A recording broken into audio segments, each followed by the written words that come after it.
I'd like to welcome you all to the August session of the Erie County Workforce Collaborative Training Series.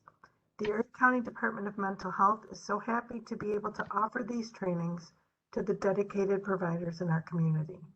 These trainings are being offered to support workforce retention and provide an opportunity for individuals from our provider community to share their expertise. Today we have Esther Kaul, LMHC, and Lana, LMHC, both clinical supervisors in the Counseling Services Program at Child and Family Services, who will be talking about adapting to our new normal.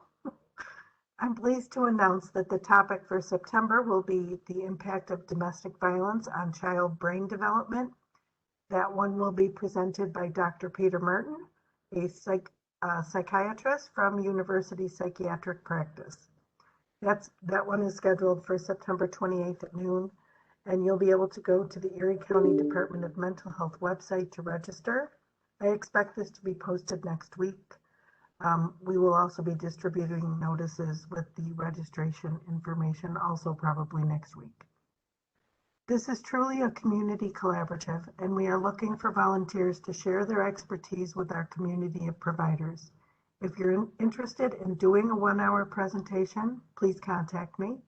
Also, if you're interested in a particular topic, let me know, and we'll try to find a presenter. My email address is amy.rockwood@erie.gov, amy.rockwood@erie.gov. This training will be recorded. If you're not okay with this, you can disconnect now. Everyone is muted, so if you have questions, please put them in the chat box. Andrea Wall from Child and Family Services will be monitoring the chat for us during the session. At the end of the session, we'll be asking you to complete a very brief evaluation. We hope you will take a moment to fill this out so we can continue to improve.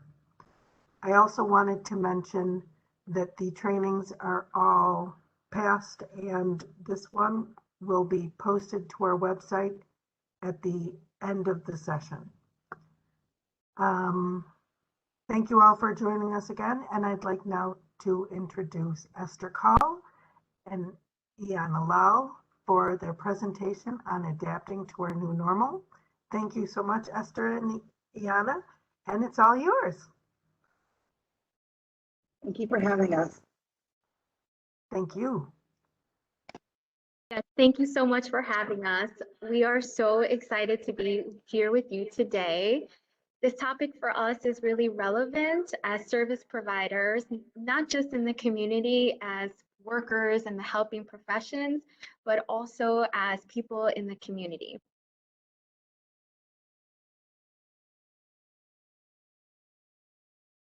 This was the excerpt that we were able to send out earlier in the month that advertised our topic for today. And as you read, that our goal is to discuss the residual effects of 2020 and how it affected us as providers and people in the community. Yes, we will get to exploring strategies for healthy coping and management, but we really want to break things down to you in a very practical way. So we're going to begin with the fact that many of us started to think recently that the pandemic was nearing an end, that the restrictions, the limitations, the way our life was structured around it were pretty much nearing an end. And then things like a new variant, changes in the workforce, changes to the way businesses operate, changes to the way our schools are about to operate, whole cities closing down or shutting down, things being canceled again, the debate of being vaccinated or unvaccinated, the policies around that. Now all of those things are all of a sudden causing anxiety again, like, oh my God, this might not actually be over. We were thinking it was, but now not so much. And so that is why Lana and I are here today, because we want you to see that all of you have self-awareness, insights, and valuable experience that we can all use to help us deal with a new chapter of the pandemic that will give us hope and will help us feel more in control of whatever it is that's going to come our way, and that we are going to feel confidence in how to deal with whatever that new chapter looks like.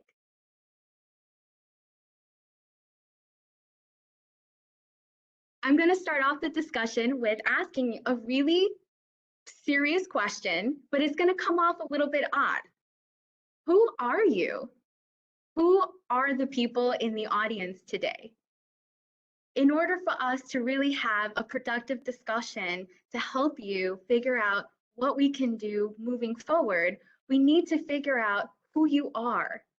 Because if we don't know certain things about you, none of this might seem relevant. A comprehensive study was put together, and it pulled together that the most common personality traits of all of you in this room today, which is a wonderful array of healthcare professionals and people in the helping professions, are strong communication skills, a desire to help others, a good listener, someone who's empathic, someone who is passionate, someone who is knowledgeable, a critical thinker, and teamwork oriented. I hope that all of you are nodding your heads like, yeah, I know I'm some of those things. Yeah, I know that maybe I don't hit all of them, but I hit a good majority. So this really describes all of us that are sitting here in the room in some way or another, but it's definitely describing who we are.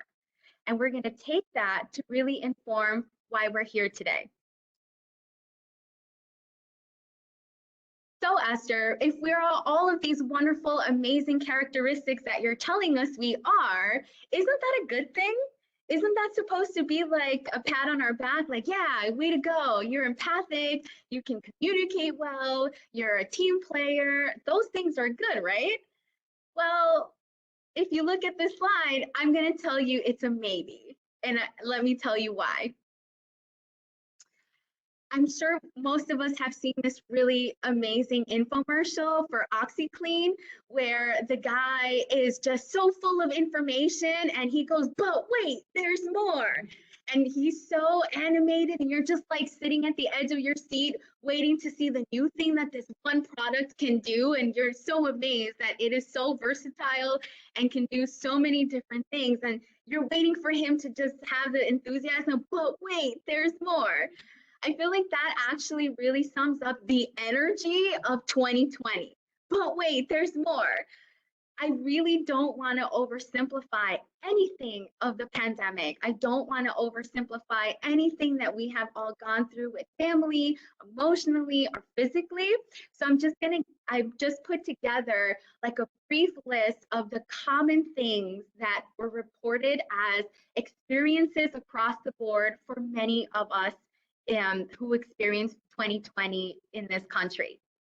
They are uncertainty of the future, disruption of everyday life, loss of freedom, boredom, feeling isolated, fear of becoming sick, social distancing, loss of control, separation and loss, blurred lines between home and work life, lack of access to resources such as food, and ever-changing information and confusion. So we're going through this in March. We don't know very much. We know certain things about coronavirus, but not a lot. And then all of a sudden, we're sent into house arrest until whenever. We're given a date, the date comes and goes. We're given another date, it comes and goes. Our work lives are changed, our home lives are changed. We feel different, our family members feel different, our work life looks different. Everything just feels different. And these are all of the things that influence why things just felt disrupted. Things felt like it got turned upside down. And whenever we thought that we knew and we had the latest information, here comes our OxyClean guy, but wait, there's more. And then a new development would happen, and a new restriction would come down, and a new policy would be implemented, and all of those feelings would come back into a vicious cycle of, oh my God, this is a lot to handle all at once.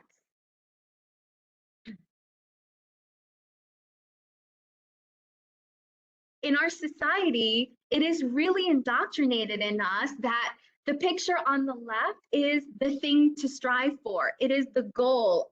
A work-life balance is what we are told from society, the people we are around, that we should be striving for. Before the pandemic, maybe some of us were really good at it. Maybe some of us really struggled with it. Maybe some of us were, not so bad with it, or maybe some weeks were easier than others to really just have a balance. And we were all playing this game of, this is what we knew we had to strive for. But if you think back on the previous slide that I just talked about, but wait, there's more. There is no way that any of these things, disruption, loss of freedom, boredom, there's no way that any of those characteristics could possibly have led us to fulfill this goal. And instead, what we got was the two pictures on the right, which I like to think of as a hot mess. Not because we're all internally like that, but just because we were all thrown into a new country, a new territory, a new unexplored land where everything was a juggling act: work, school, children, other obligations, finances, and we all at some point in time, or maybe every single day, or through certain portions of the day, we all felt like those two pictures on the right. It is a lot. And we recognize that for many of us, this is a feeling that we have dealt with day in and day out for the last year and a half. And this is why we're here today, because although it may not look quite like these two pictures, having gone through so much time right now with experience and having more regulations and less structured policies, there are still lingering effects that we are dealing with when it comes to this struggle. All of this struggle has really created new feelings for us, or possibly intensified feelings that we previously have experienced, or stirred up new feelings that we've never encountered prior to the pandemic.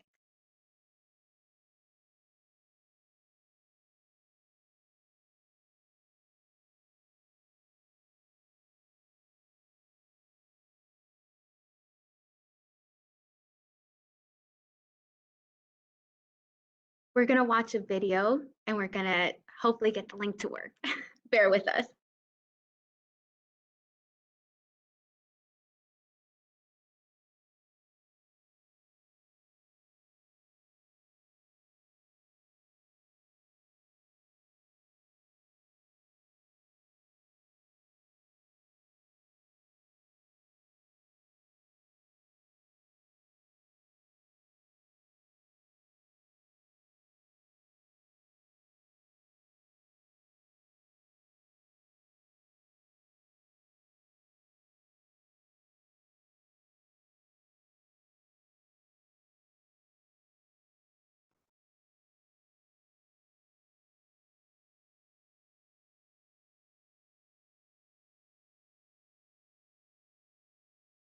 Any luck?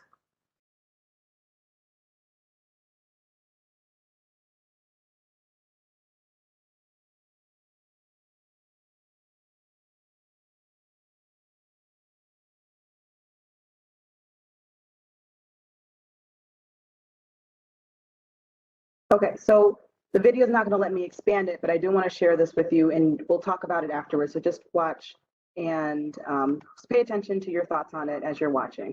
Hopefully it's big enough for everybody to see, but if it's not, then let me know.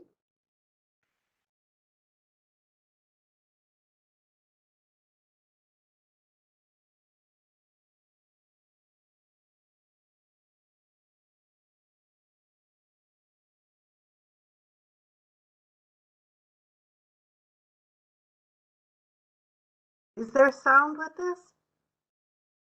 It's not, the sound is not coming through.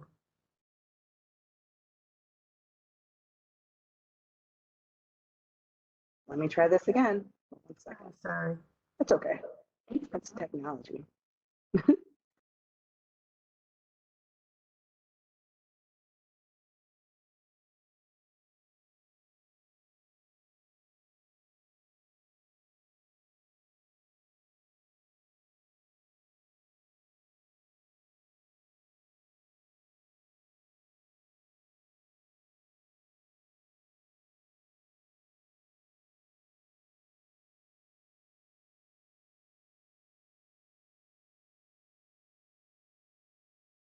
I'm still not hearing sound.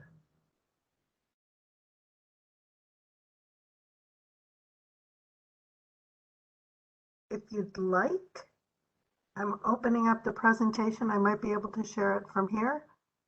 I don't know if I'll have any better luck, but I actually looked at the video before the session and it's worth watching. So the other piece is if we're not able to watch the video now, folks will be able to look at it because they'll have the presentation.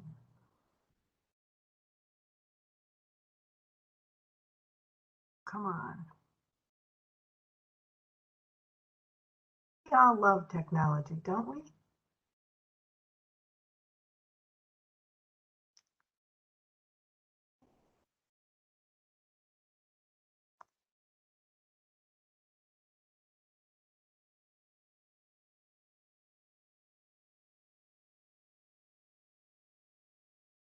All right. I'm still not hearing any sound. I tried changing the audio settings to see if it would let me use my audio to deliver to you, but it's not letting me do that. So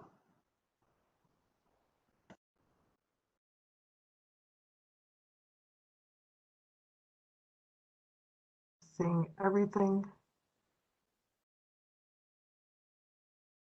Would you like me to try?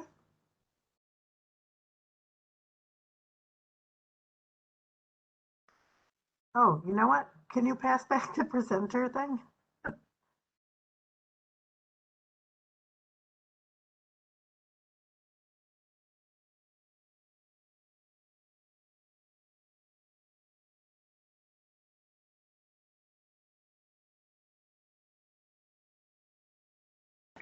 Amy, how do I pass it back to you? Excellent question. You know what? That I don't know. Maybe if you stop share. And I apologize, everyone. I should have made sure we walk through this to see if it would work.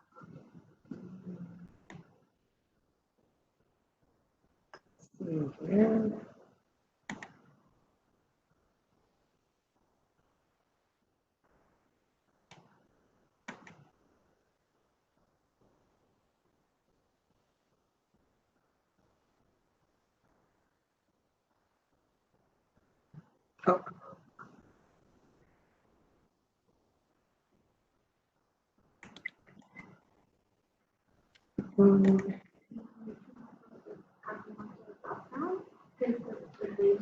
Yeah, it's true.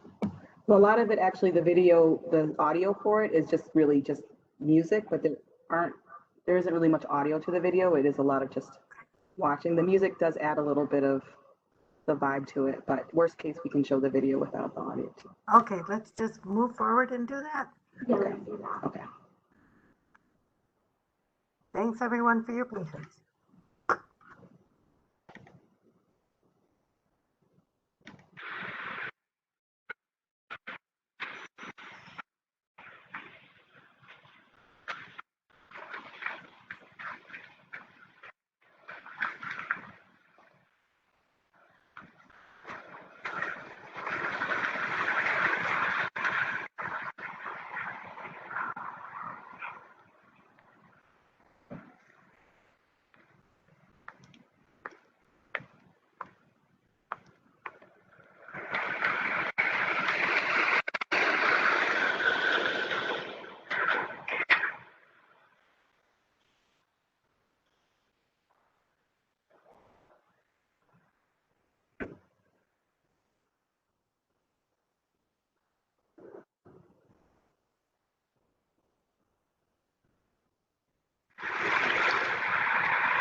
Okay. All right. So if you think about what was going on in the videos, one thing you guys did miss was that there was some audio that went with it as far as just the music that went along, but there's no script for this video. So you're kind of open to interpret it how you want to, and we really wanted you to kind of experience that. This video, to me anyways, represents what it is to experience anxiety when, even just from the first drop, something and the clouds are rolling in, something is coming and you don't know what it is, but it's coming regardless. And then you just have to be prepared for it. And the video, the main character, is she prepared? Not necessarily, kind of goes two ways, where she's at the mercy of what's going on and has to cope with it, or she's prepared and she deals with it despite what's going on around her. So a lot of us have experienced this over this last year. It's been one thing after another, very little preparation or, ability to plan, and for some of us who are planners, it's been particularly rough that everything is just coming at you and you just have to take it as it is. I think that this video also speaks to those inner strengths that we have that get us through, that we sometimes forget about. Taking 2020, it's gotten more than a bad rap. It's been, really rough for a lot of us, even those that maybe have a little bit more to work with in terms of being in those helping professions.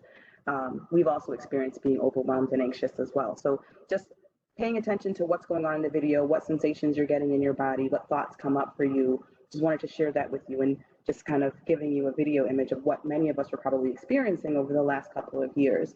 And that's us, the people that are supposed to be, built with those tools that we share with the people that we're supporting and helping in our work and in our lives, that we've had to tap into ourselves in order to function and survive. So we wanted to share that with you just to give you that perspective of what we've all been dealing with and try to encapsulate that. Feel free to go back and watch it. It's on a website, Happify. It has a ton of really good videos and different clips that kind of,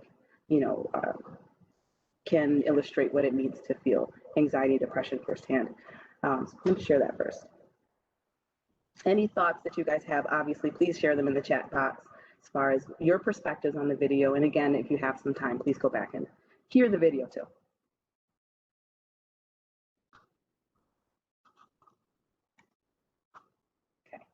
Okay. One of the things that I really enjoy about the video every time I see it is that even though it was designed to describe anxiety and depression, it's really not limited to that. It's really any sense of feeling overwhelmed, moments where you feel like you're drowning, which is some of the visuals of the video, moments where you feel super stressed and no matter what you do, you don't feel like you're catching a break. So that video does so well to really capture a lot of different feelings that all of you and all of us have potentially experienced in this last year and a half. Now, if you think of the previous slide, and we talked about like 2020 summed up, and then gave you all of those characteristics that pretty much encompass a large majority of what we went through, and we put that into the context of this video, how do those things and those feelings that we are experiencing, how did they collude? What kind of bomb exploded with both of those elements coming together? And so some of the residual effects of 2020, emotionally, physically, mentally, are summed up in this slide. And that's really not just for us as providers, it's for all of us, our children, our adolescents, our teenagers, everybody. Some of those include anxiety, mood swings, burnouts, evolving relationships with loved ones. And what that really goes to is maybe you became super close to certain people, or maybe you really fell out of touch with some of them because of all of the restrictions that took place. And we're so focused on surviving and being under house arrest and wondering what's going to happen next that maybe some of our relationships change. Stress, financial pressure, excessive crying and annoying behavior. When I read that, and then I read the context that it's for some of our parents or other family members that are dealing with younger kids, and you're wondering, why are you acting like this? That's really what that is referring to. Increased sadness, depression, or worry, difficulties with concentration and attention, changes in or avoiding activities that were enjoyed in the past, unexpected or unexplainable headaches or body pains, changing in eating or sleeping habits, emotional outbursts like you're overreacting to things and that wasn't really like you before, and tiredness and fatigue. Maybe we went through all of them. Maybe one week we hit every single one of these bullet points, or maybe in one day all of them, but these are really the most commonly reported residual effects of 2020 based off of all of the restrictions and limitations that we reviewed previously.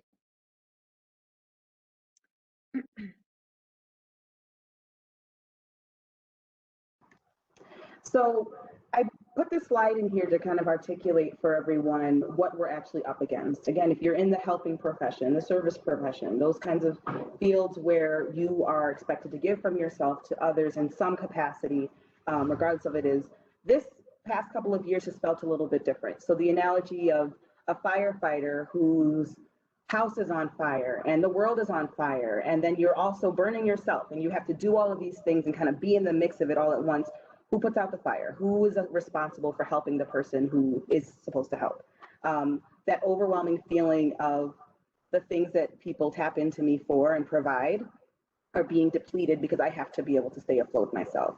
That feeling of where am I going to get the next bout of energy from to be able to be an advocate for the people that I serve or the community that I serve, and just that feeling of just being overwhelmed in general. So I thought this was a good way to kind of put that in perspective for you. Being the hero doesn't always exempt you from being burned in the process, and that's okay. So being able to recognize some of this stuff comes up without you realizing it or expecting it. I think that a lot of what Esther and I are trying to get at is that all of us have felt the effects of this, even those that are supposed to, be immune to it or, are expected to be, and that's okay, embracing it and using it to keep on through this process that we, again, have no control over what's going to happen, being able to tap into that inner resiliency to keep moving forward. And what have we learned over the last year and a half that we can use to keep going, moving forward?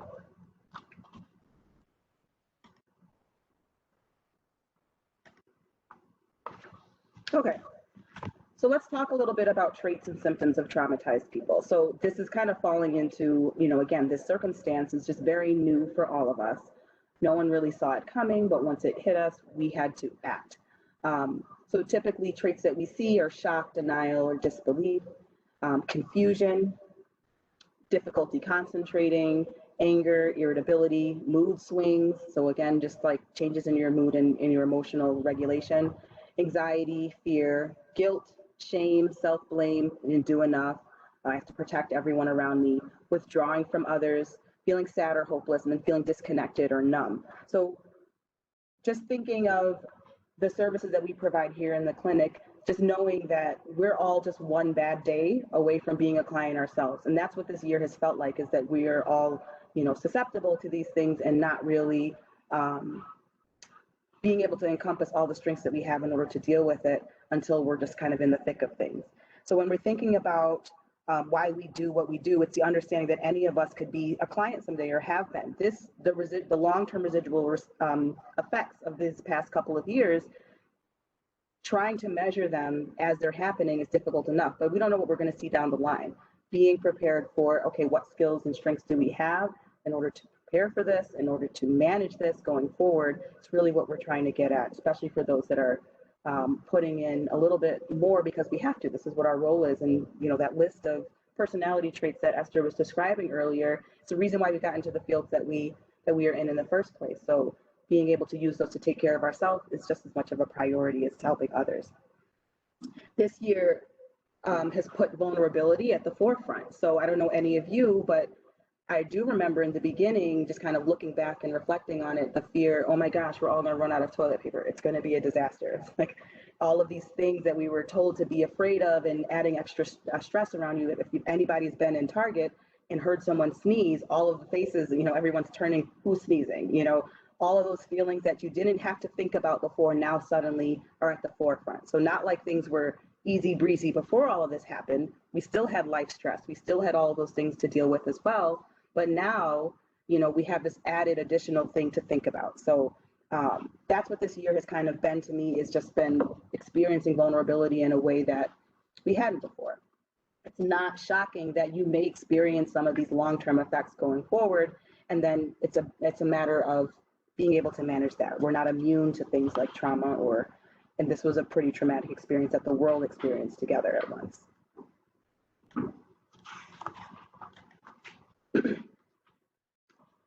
So another thing I wanted to touch on are symptoms and traits of compassion fatigue. So our role is to care. That comes, the energy to care for other people is from a source that we have to continually replenish and take care of in order to be able to do those things. So for example, putting your mask on the plane before you help anybody else is really important. If we're not taking care of ourselves, then we run the risk of running out of fuel and not being able to help the people around us. So some of the symptoms of compassion fatigue or burnout are chronic physical and emotional exhaustion. So those days when you wake up and you just feel like, yeah, I can't do this today. Well, how do you respond to that? Depersonalization. So no longer seeing the people that you help as individual people, but suddenly seeing them as something less. Feelings of inequity toward the therapeutic or caregiver relationship. So, just get over it. Having that response and finding yourself having that response, again, can be an indication that maybe there's some burnout or compassion fatigue happening. Irritability, feelings of self-contempt. I can't do anything right. This is not working. It's impossible.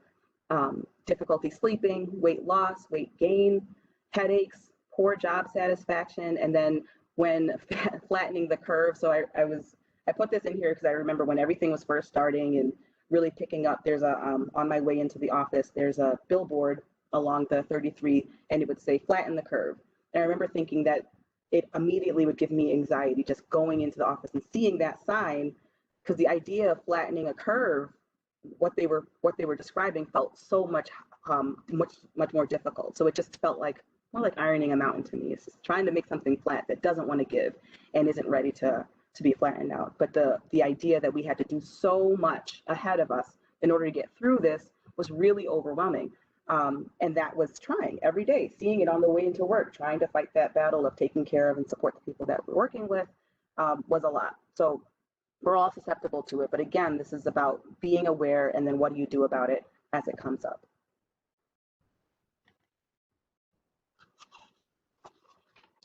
So basically, oh, I'm sorry, Esther, go ahead. You're good. So basically this. I always get a kick out of this picture whenever I see it, because I feel like we just walk through the steps of who we are as professionals and people in our family, the obstacles that we were up against with the pandemic, what potential new feelings were stirred up for us because of the pandemic, and perhaps magnifying because we are leaders of tribes. We are leaders of our communities. We are leaders for our clients. We are leaders of our families. And we have all of these wonderful traits. And like we were just discovering, sometimes they kind of went all out of the window. And sometimes they showed up to play and help us. And sometimes it was the mixture of both. And now we're thinking about how we're not immune or insusceptible to this. And this video put into context that we are people too. And for the first time, perhaps in a long time, or maybe the first time in our professional career, we can't put out every single fire. And that is a tough pill to swallow. So with all of those things coming together, this picture for me is like, yeah, this is basically what I felt like. This is basically what I look like on the inside, in my heart, in my mind, in my spirit, all of that going on. So We're not going to stay in that funk of this, and now we're going to move into how to get out of that.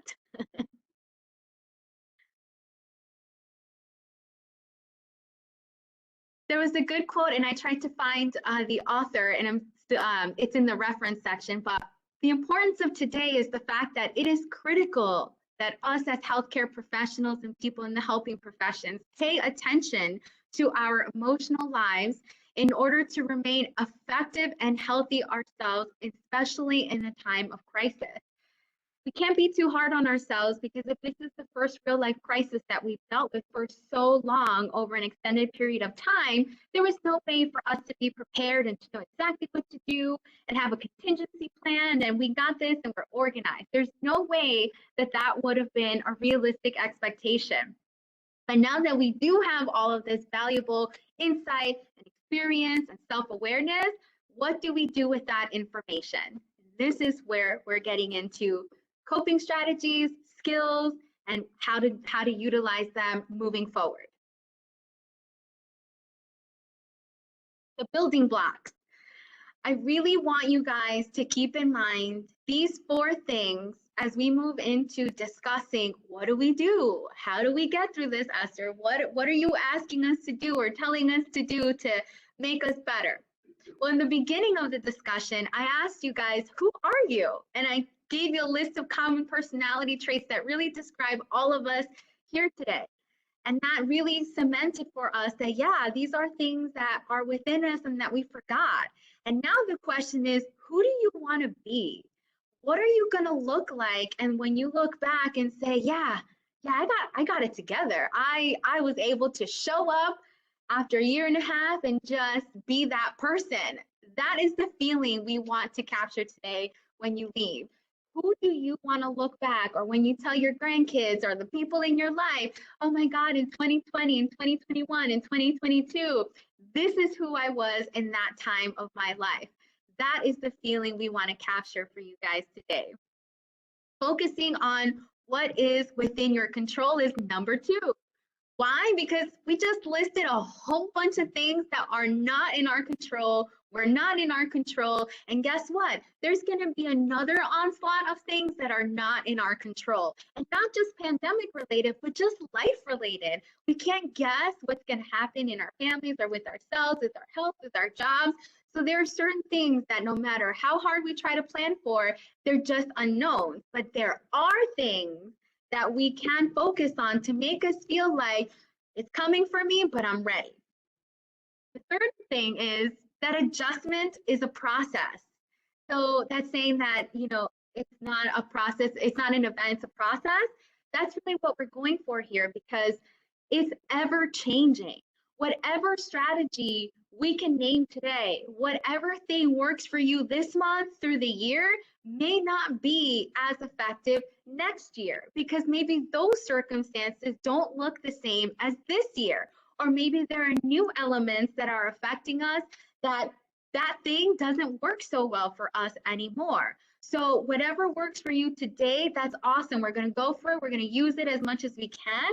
We also want to be prepared in the back of our minds that it's going to change. It might need to change, and that is okay. Whatever works for you may not be what works for someone else in our family or with our clients or anybody else that's important in our lives. So let's be, to the next point, patient and flexible with that and with ourselves, that who we want to be, that we recognize that we're not in control of everything, but that we're working towards figuring things out requires a lot of patience and flexibility. Because if you stick to the one thing and it's not working and you still keep doing it, it's really just going to exacerbate certain negative feelings that we are experiencing right now and just makes things so much harder to get through. So those are the building blocks of any coping strategy, any mechanism that's going to be successful for you moving forward. I read an amazing study, particularly for healthcare professionals and people in the helping professions, about emotional intelligence. And I grabbed this visual here because it really puts into perspective 4 steps that in the beginning, they're going to be robotic, they're going to feel weird, and they're going to seem like, yeah, that's kind of a lot. But the more you practice them, the easier and automatic they become. Because when you learn how to drive, right, you have a teacher or somebody in your life that's like, no, you got to put this in gear. No, you got to do this. No, you got to do that. And your mind is all jumbled. And you're like, dude, I just want to drive. Like, I just want to get in the car and go. But there's so many different parts to that process. But what happens? With time and with practice, you get in the car, you do this, you check your thing, you put your bag in the side, and you don't even think about these things that are happening. They become automatic responses. So think of this in the same vein as that we're going to really pull apart what we need to do. And the reason that I'm going to start with emotional intelligence before we move on to specific coping strategies is because if you do not know what you are feeling or going through, how then do you think you can successfully cope if you don't know what's happening?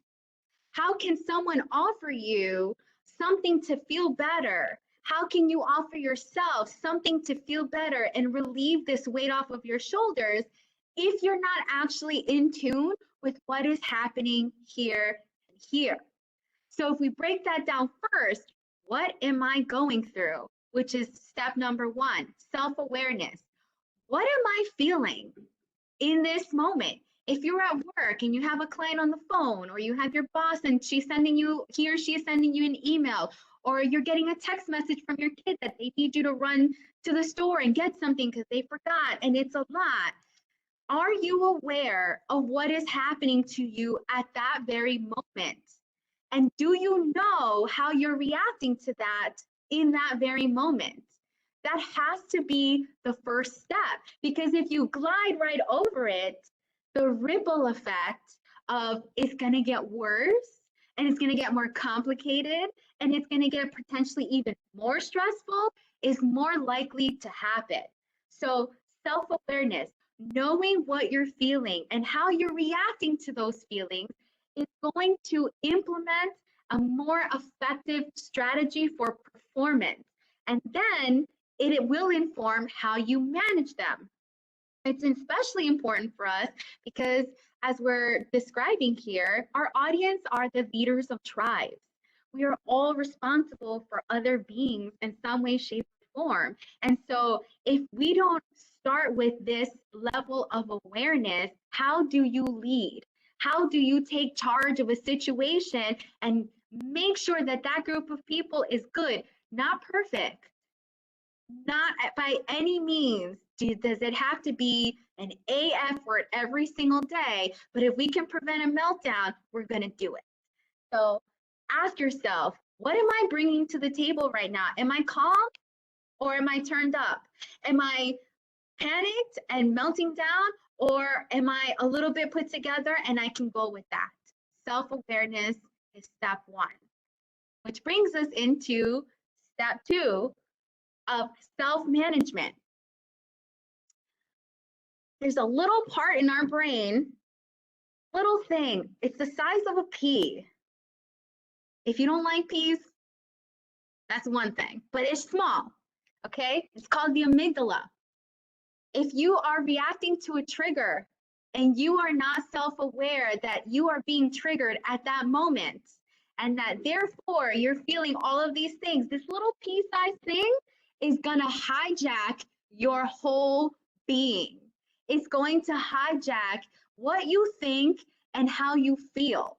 So if you catch yourself in the level of self-awareness, like, I'm angry right now, or I'm about to have a panic attack, or I'm just so not here today, I can't even with this. Whatever that feeling is in the X right here, whatever that is, if you don't know what that is, this pea-sized thing is going to take it and run with it. And then what happens? You're going to start asking yourself a bunch of questions that are not true. Oh my God, am I not good? Am I a terrible worker? This whole project just hit the fan because I'm not good. You start thinking of things that you should have done and could have done, or you start putting blame on things that are not really to blame, including yourself. So quickly, the automatic response when you don't catch yourself in the moment is everything spirals into the negative. And this little pea-sized thing just legitimately took control of our entire being. And if it does that, it rolls into perhaps our morning, perhaps our afternoon, perhaps our whole day. What about the month, right? So it's so unbelievable that this little thing has so much power, but at the end of it, it doesn't have more power than we do. And that's why we're pointing it out today, because if you know it's there, you can deal with it. And if you're aware that it can happen, you can prevent it from happening. So when you notice that you're being triggered, take a break. Doesn't have to be like an hour, because who has that kind of time these days, right? Or who even wants to take a whole hour sometimes? Like, you just got to keep going. You just need to literally check yourself in that moment and think, okay, what am I going to do first? Which fire do I really think is the priority right now? Because you can't get to all of them, as Yana pointed out. So if you stop yourself and say, okay, this one, that's what you go with, and you prevent the whole spiral, like, oh my God, I have 10 million things to do, which then leads to step number 3.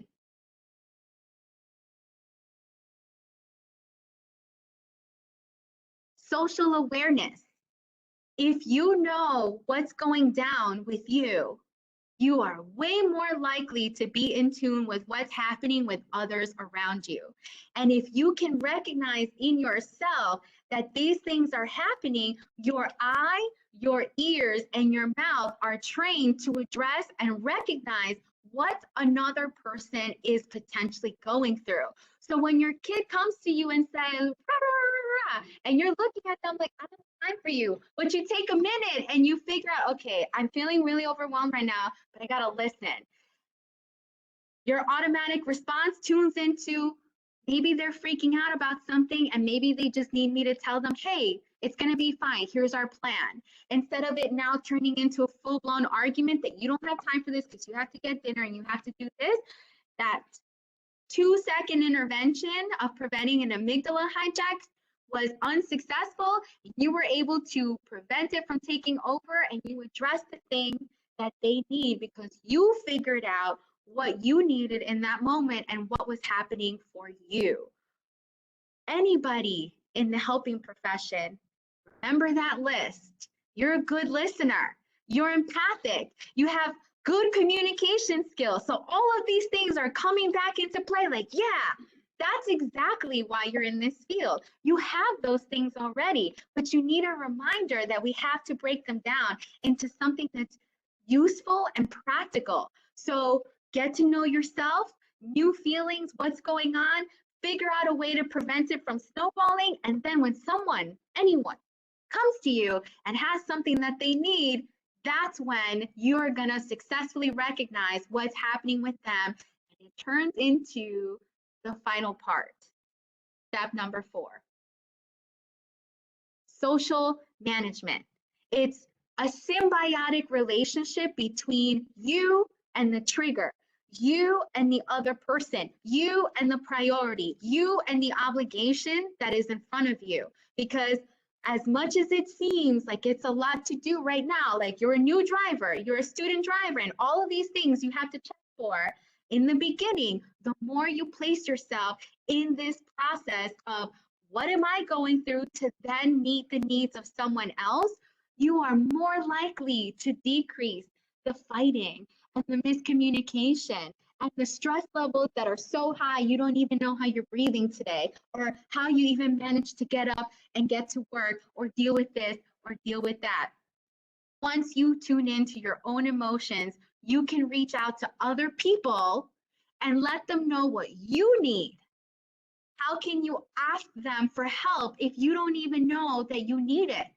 How can you ask someone for a break if you're not even aware that you need it? And in turn, you can recognize when someone needs something from you and the thing that you offer them is actually helpful and not passing each other in the lane and it's not quite fitting. It is symbiotic. So having this level of emotional intelligence puts a context into any coping mechanism that you can think of, which we're going to get into with some examples right now. All right. So paying attention to what the future holds. So ultimately, Esther's giving you kind of a breakdown of the things that we need to be aware of in order to be prepared to move forward and kind of grasping those things. So that idea of not being on autopilot so much and actively assessing where I'm at in my needs right now, so that you can proceed in a way that you feel like is appropriate and you're not having to go back and kind of like, oh, I reacted versus planned is what she was referring to. So what does the future hold? The future holds uncertainty. That's a guarantee. We are not in control of every aspect of everything that's going on around us. It also provides us the ability to pivot or to change direction at crucial points.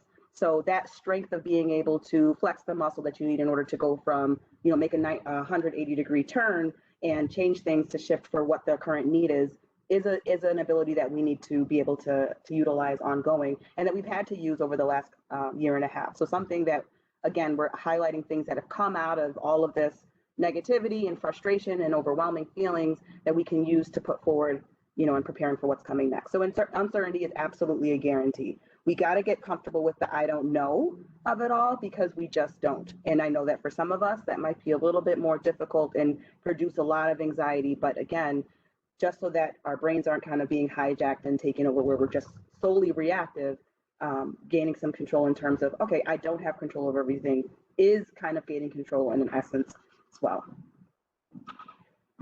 Opportunity. So anything is possible. As a species, we're very creative, obviously.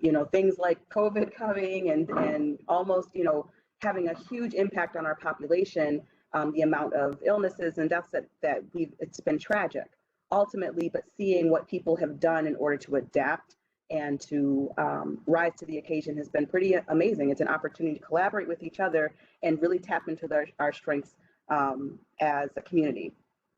We don't actually have to have buildings to provide services. As an example, is like we found out, an example for our clinic was that we had to get everything up and running and going within 3 days. And essentially we were able to do it. We had no idea if we had maybe 6 months before all of this started said, oh, there's going to be a huge pandemic and everything is going to shut down and ... We probably would have been like, there's no way we're going to survive this. Until you're in it and you're kind of going through it and working through it, you don't really know what you're capable of. And we found that out through this past year, all of the different things that we're capable of. So that opportunity to be creative and to collaborate with each other is really valuable, and we're going to need that ongoing as things continue to change and be unpredictable. Willful collaboration. So this is to collaborate with intention and purpose. So an example would be the ability to target a goal. Connecting with one another to provide services while protecting ourselves in the community has been huge. The need for mental health services, for example, has been crucial to the point where a lot of us are stretched really thin. Being able to hold services virtually is a way that we've had to adapt in order to continue to meet the needs of the communities that we serve and people across the country that are really struggling. And again, that's not just clients, that's also us as providers as well. Willful self-care. So drink before you're thirsty. So I remember my grandma told me that if you're thirsty, that means you're already dehydrated. So you got to be able to take care of yourself before it becomes an issue. You're preparing for the worst.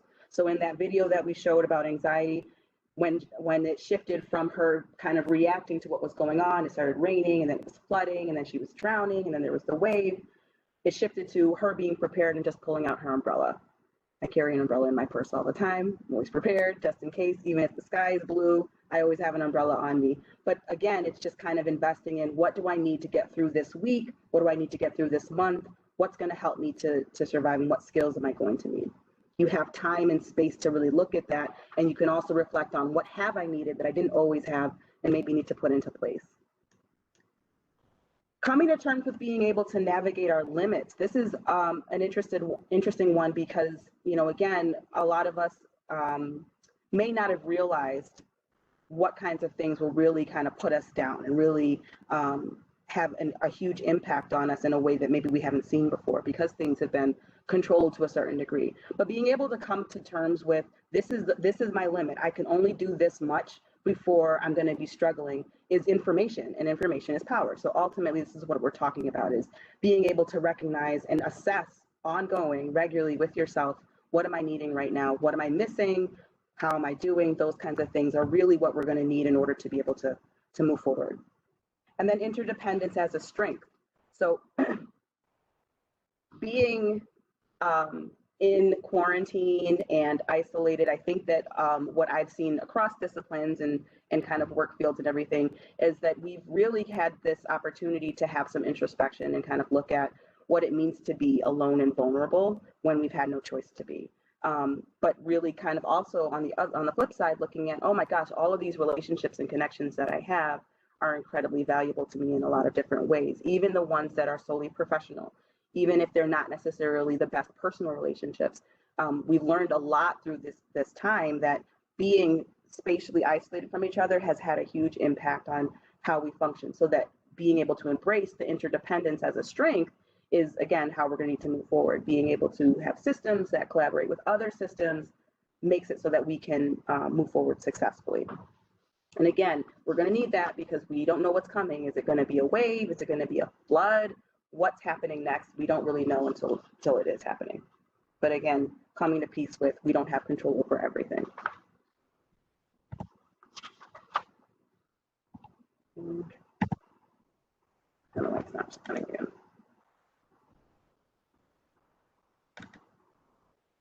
All right. So protective factors for wellness. Is this your slide? Sorry. Okay. All right. So adding balance where you can. I'm going to be talking a little bit faster because I want to make sure that we get out on time and have time for questions. Adding balance where you can is important. So again, you're incorporating that need to, all right, I know that if I don't get so many hours of sleep, then I'm running on a deficit, and that's going to accumulate. And if I don't take care of that, I'm going to hit a wall at some point. So making sure that you're incorporating and planning for that balance and not waiting until you're thirsty before you're drinking. That makes sense.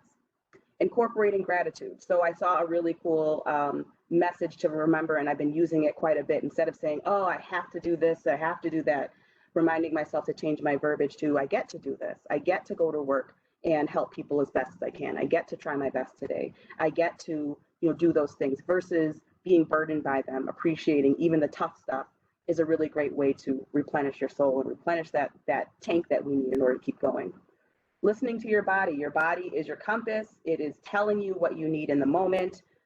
Sometimes it tells you that you need a snack at midnight, and maybe that's what's going to make you feel good. Sometimes it tells you that you need to go for a walk. You need to be by yourself, but listen to it and pay attention to it. It's a very powerful tool to tell you where you're at. Be open to feedback. So this is, again, with that interdependence being more of a benefit and a skill, being around people who can give you hey, are you doing all right? I noticed that you were a little snappy or moody, not typical of you. How are you doing? Allowing people to check in with you and also checking in with others is a great way to protect and maintain that wellness. Eating well, obviously, if we feed ourselves well, then we have the good fuel that we need in order to keep going physically. And then taking a technology fast. I don't know how many of you are over being on webinars and videos and meetings and, apologizing for technology because it never goes perfect. Missing being around your people or your crew, that's, getting tired really fast. So when you have an opportunity to actively take a break from it, do so, because it can do quite a bit for you in terms of maintaining that wellness. Should we skip this one? Okay, we're gonna skip this one. It has a lot of information and links to different things. But again, it's just talking about putting some things into practice in order to maintain wellness. I just want to touch on this briefly because this has been a huge benefit that we've seen in our clinic in terms of work satisfaction. So the unique needs that we have as mental health providers is essential when you want to feel like you're doing good work. This is the kind of work where when you're doing good work, it kind of does something to you. And when you're struggling, it also does something very negative to you. So if you feel like you're not doing enough or that you're not meeting the needs of your clients and those kinds of things, you can feel very drained and overwhelmed. Feeling that we are doing good work really helps to incorporate that extra energy to keep going forward. So something that we do here in the clinic on a regular basis, and obviously more so since everything has picked up with COVID, is doing regular client satisfaction surveys, because the clients will tell us, the people we serve will tell us what they need more of, And even if you don't have a magic wand to address all of the issues that people have, it's nice to know that, okay, what do we need? We need to have snacks in the office. All right, we'll do that, because when clients come in, it turns out that they're really hungry because they're after school and those kinds of things. We can give you snacks. We can't necessarily fix everything, but it's nice to know what we can do to help. So asking those questions and being open to getting that feedback can go a long way with feeling like I'm satisfied in my role and what I'm doing. Again, gratitude, giving and receiving gratitude. We've incorporated that into our work practice very regularly. Recognizing who helped you be successful this week is a question that we ask ourselves on a regular basis, and answering it realistically, because there's so many opportunities to not only receive gratitude, but to give it. And it has equal amounts of benefits if you are giving and receiving gratitude. Showing people that you appreciate them goes a long way.